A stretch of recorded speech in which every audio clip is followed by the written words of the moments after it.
Assalamualaikum warahmatullahi wabarakatuh. Halo siswa-siswi kelas 7, apa kabar kalian? Semoga kalian dalam keadaan yang sehat ya.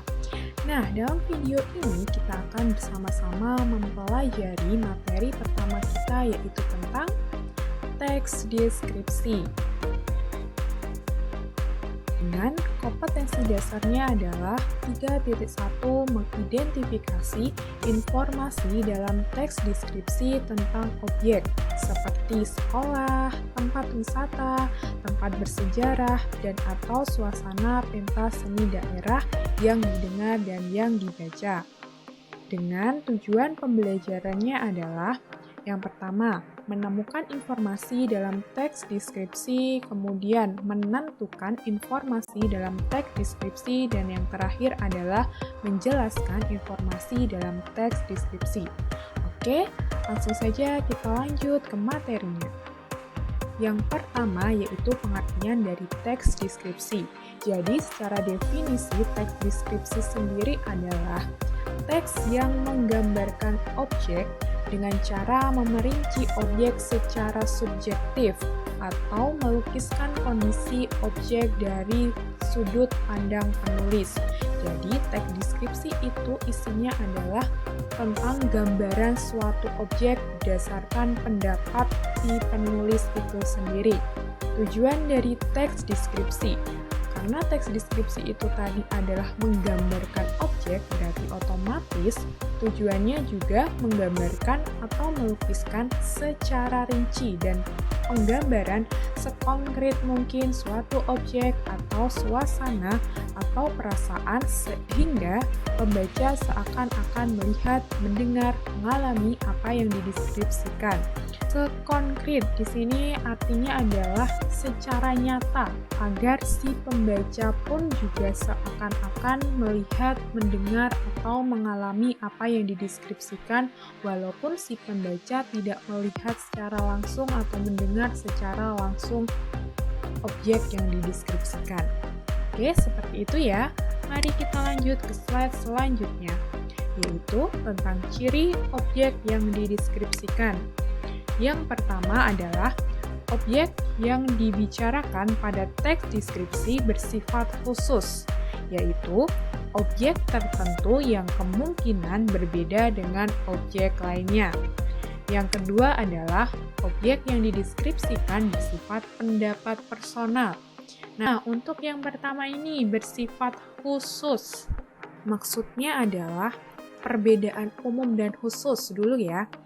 Jadi contohnya, saya melihat pelangi berwarna-warni di langit tadi pagi. Kata berwarna-warni di situ itu menunjukkan kata umum. Karena yang namanya warna-warni itu banyak sekali. Jenis warna itu kan banyak sekali. Ada merah, hijau, kuning, hitam, putih. Bandingkan dengan kalimat ini. Saya melihat pelangi berwarna merah, kuning, hijau di langit tadi pagi.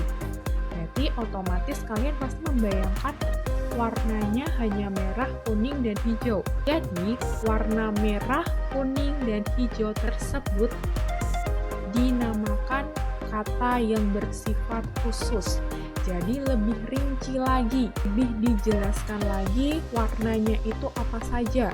Jadi warna-warni di kalimat pertama tadi termasuk kata umum, sedangkan warna merah, kuning, hijau itu termasuk kata khusus.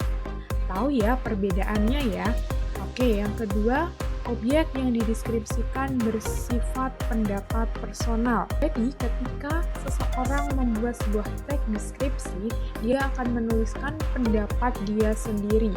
Apa yang dia lihat, apa yang dia dengar, apa yang dia rasakan, dia tuliskan ke dalam teks tersebut. Oke, kita lanjut ke slide selanjutnya, yaitu tentang isi teks deskripsi.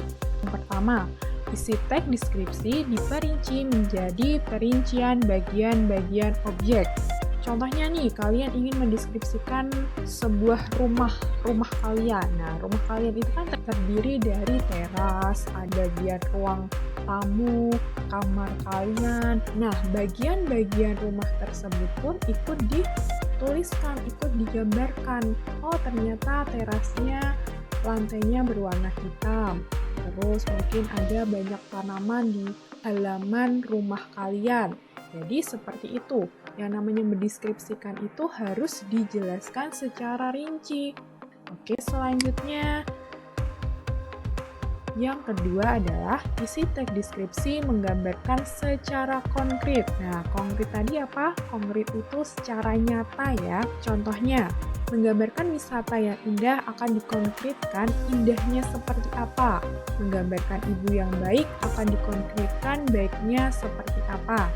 Dengan demikian, teks deskripsi banyak menggunakan kata khusus. Nih, seperti contoh tadi ya.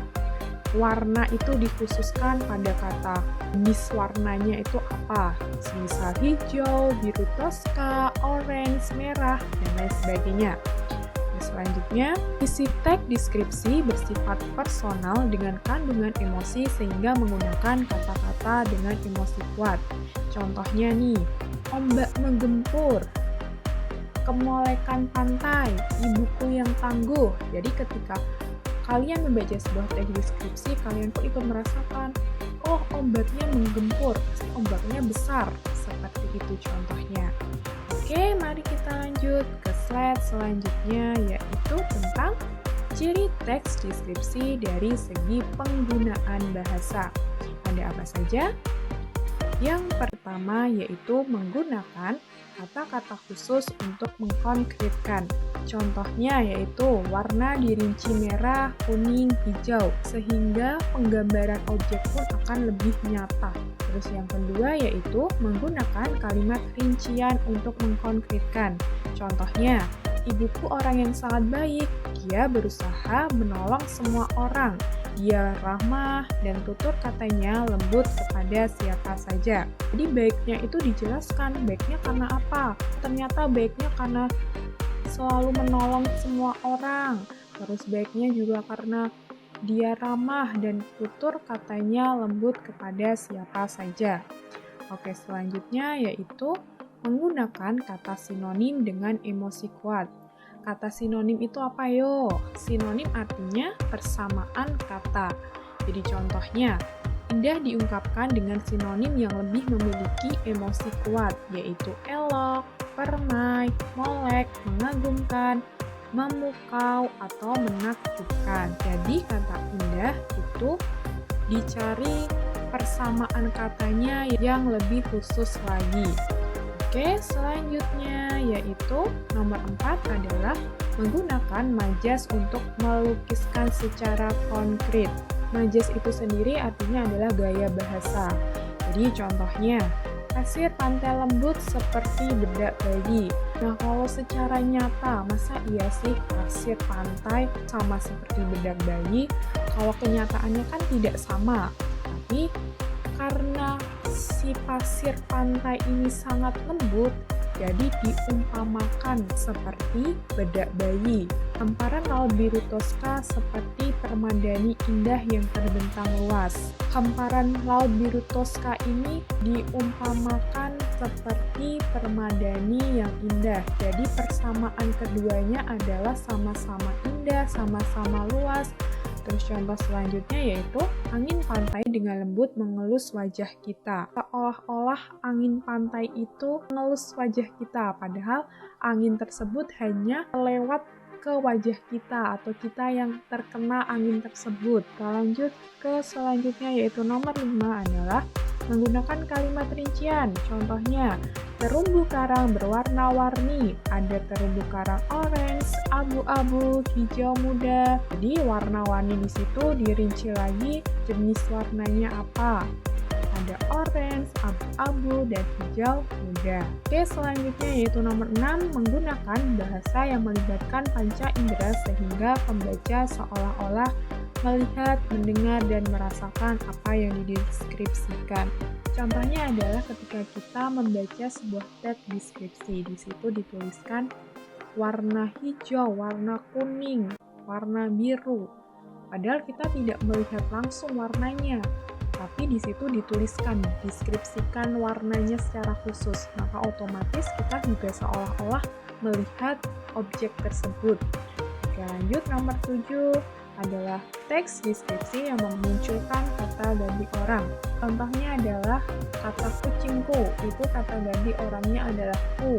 Kemudian ibuku, kata ganti orangnya adalah ku juga. Terus kemudian pada kalimat memasuki wisata ini Anda akan disambut. Kata ganti orangnya adalah Anda. Oke, seperti itu. Paham ya? Mari kita lanjut ke slide selanjutnya, yaitu tentang jenis teks deskripsi yang ditinjau dari bentuknya. Yang pertama, teks deskripsi berdiri sendiri. Jadi teks deskripsi yang berdiri sendiri itu berarti sebuah teks deskripsi yang hanya mendeskripsikan satu objek saja. Contohnya bisa kalian lihat di dalam buku paket yang berjudul Sang Titisan Indah, terus ada juga Ayah Panutanku, kemudian Ibu Inspirasiku, dan yang terakhir adalah Si Bagas Kelinciku. Di dalam buku paket halaman 3-5 tersebut merupakan contoh dari jenis teks deskripsi berdiri sendiri. Oke, yang kedua yaitu teks deskripsi yang menjadi bagian teks lain, yaitu novel, lagu, cerita.